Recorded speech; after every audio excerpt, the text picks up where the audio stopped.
അളിയന്മാർ അളിയന്മാരെന്ന് പറയുമ്പോൾ പൊതുവെ എല്ലാവരും അറിയാവുന്ന കാര്യം. അതായത് ചുമ്മാതെ ഈ കൂട്ടുകാർ തമ്മിൽ വിളിക്കും അളിയ അളിയ എന്നൊക്കെ വിളിക്കുന്നത് കേട്ടിട്ടുണ്ട്. ചിലർ ചോദിക്കും ഞാനെങ്ങനെ നിൻ്റെ അളിയനായി എന്ന് ചോദിക്കുന്നതും കേട്ടിട്ടുണ്ട് ഞാൻ.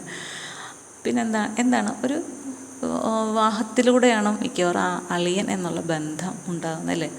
പെങ്ങളുടെ ഭർത്താവ് അല്ലെങ്കിൽ ഭാര്യയുടെ ആങ്ങള അല്ലേ. അതാണ് അളിയൻ എന്നുള്ള ബന്ധം. പെങ്ങളുടെ ഭർത്താവ് അല്ലെങ്കിൽ ഭാര്യയുടെ ആങ്ങള. അപ്പോൾ അവർ തമ്മിൽ മിക്ക അളിയന്മാരും തമ്മിൽ ഭയങ്കര ക്ലോസ് ആയിരിക്കും, ഭയങ്കര നല്ല റിലേഷനായിരിക്കും.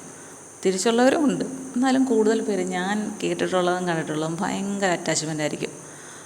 പ്രധാനമായിട്ട് ഈ ഇത്തിരി മദ്യപിക്കുന്നവരാണെങ്കിൽ പിന്നെ പറയുക വേണ്ട. മദ്യപിച്ച് ലാസ്റ്റ് ഇടി വെച്ചാലും പിന്നെയും അവർ നല്ല കൂട്ടായിരിക്കും. നേരെ തിരിച്ച് സ്ത്രീകൾ തമ്മിൽ ആ ഒരു കൂട്ടുണ്ടാവാറുണ്ടോ? ഉണ്ടാവാറുണ്ട് കുറച്ചൊക്കെ അല്ലേ. അതായത് ഒരാൾ വിവാഹം കഴിച്ചുകൊണ്ട് വരുന്ന ആ സ്ത്രീയും ആ പുരുഷൻ്റെ പെങ്ങളും, നാത്തൂനോ അങ്ങനെയാണോ ആ ബന്ധം? എനിക്ക് അങ്ങനെയുള്ള കാര്യത്തിൽ ചില കൺഫ്യൂഷൻസ് ഉണ്ട്. അപ്പം ആ ബന്ധം അത് പക്ഷേ വലിയ സ്മൂത്തായിട്ടൊന്നും ആയിരിക്കില്ല പോകുന്നത്. ചിലയിടത്തൊക്കെ കുഴപ്പമില്ലാതെ പോകുന്നു, ചിലയിടത്തൊക്കെ പ്രശ്നങ്ങളുണ്ടാകും. പക്ഷേ കൂടുതലും ഹൈലൈറ്റായിട്ട് നിൽക്കുന്നത് ഈ അളിയൻ എന്നുള്ള ബന്ധമാണ്. അവർ ചിലപ്പം എല്ലാം മനസ്സ് തുറന്ന് സംസാരിക്കും. നല്ല ഇച്ചിരി വിവേകവും ബുദ്ധിയും നല്ല മാന്യതയൊക്കെ ഉള്ള വ്യക്തികളാണെങ്കിൽ ഈ രണ്ട് കുടുംബങ്ങളിലും വലിയ പ്രശ്നങ്ങളൊന്നും ഉണ്ടാവില്ല.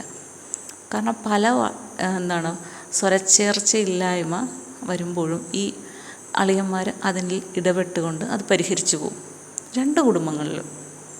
കാരണം ഈ വന്നു കയറുന്ന ഇന്ന് ഞാൻ പറയാം, വന്നു കയറുന്ന പുരുഷന്മാർക്ക്, വന്നു കയറുന്ന സ്ത്രീകളെന്ന് പറയുന്നത് വന്നു കയറുന്ന പുരുഷന്മാർക്ക്, ഒരു വീട്ടിലേക്ക് മരുമകനായി വന്നു കയറുന്ന പുരുഷന്മാർക്ക് ആ കുടുംബത്തിലൊരു പ്രത്യേക സ്ഥാനം കാണും. മറ്റാർക്കും കിട്ടാത്തൊരു സ്ഥാനം ആ പുരുഷന് ആ വീട്ടിൽ ആ കുടുംബത്തിൽ കിട്ടും. അതാണ് അവരുടെ പവറെന്ന് പറയുന്നത്. ആ പവറിൽ അവർക്ക് നന്നായി പ്രവർത്തിക്കുവാൻ കഴിയും. കുടുംബകാര്യങ്ങളിലൊക്കെ ഇടപെട്ട് അല്ലേ, എന്തെങ്കിലുമൊക്കെ സംശയം എന്തെങ്കിലുമൊക്കെ കാര്യങ്ങളൊക്കെ വരുമ്പോൾ മരുമകനുമായിട്ട് ആലോചിച്ച് കണ്ടൊക്കെ ചെയ്യുന്ന ഒരുപാട് അച്ഛന്മാരുണ്ട്, അതായത് അമ്മായിയപ്പന്മാരുണ്ട്. അവർ ഭയങ്കര ക്ലോസും ആയിരിക്കും. അങ്ങനെ ഈ അളിയന്മാർ എന്ന് പറയുമ്പോൾ വളരെ നല്ലൊരു ബന്ധമായിരിക്കും.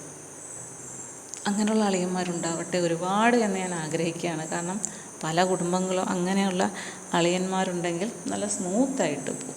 അവർ തമ്മിൽ ഭയങ്കര ബന്ധമായിരിക്കും.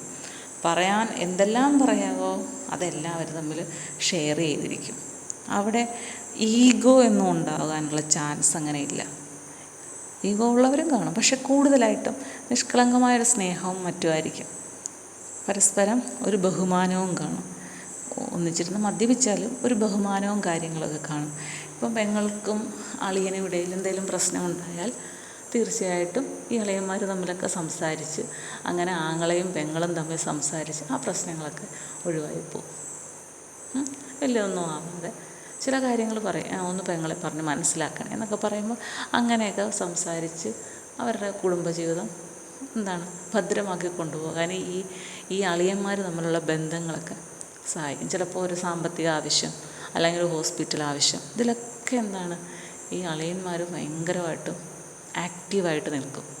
എന്തിനും നമുക്ക് ആദ്യം നമ്മുടെ അളിയനെ വിളിക്കാം അല്ലെങ്കിൽ മരുമകനെ വിളിക്കാം എന്നൊക്കെ ചിന്തിക്കുന്ന തരത്തിലുള്ള അത്ര നല്ല ദൃഢമായ ബന്ധങ്ങളായിരിക്കും മിക്ക കുടുംബങ്ങളിൽ അളിയന്മാർ. ചില കുടുംബങ്ങളുണ്ട് നേരെ കണ്ടാൽ അപ്പം വഴക്കായിരിക്കും.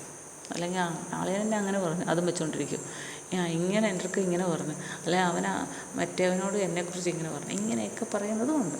പക്ഷേ പോസിറ്റീവ് മാത്രം നമ്മളെടുക്കുക, അതാണല്ലോ നമ്മളുടെ മനസ്സിന് സന്തോഷം. ശരിയല്ലേ?